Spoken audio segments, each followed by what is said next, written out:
Nasa Biblia po yung utang na loob, kapatid. Sa Kristiyano, kapatid, tayo po tumatanaw ng utang na loob. Pero kung tayo gumagawa ng mabuti, hindi po tayo nagpapatanaw ng utang na loob. Kasi, alam nyo, kung gagawa ka ng mabuti sa tunay na diwa ng Biblia, ang Diyos ang nagkakautang sa iyo eh. Pakinggan nyo sa isang talata ng Kawikaan.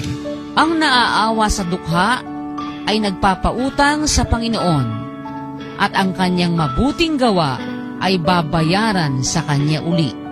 Kita nyo, ang naaawa, ang wika sa dukha, ay nagpapautang sa Panginoon. So, kung halimbawa, ginawan mo ng mabuti yung isang dukha, huwag mong asahang yung dukha ang magbayad sa'yo. In the first place, dukha yun, paano kanyang mababayaran?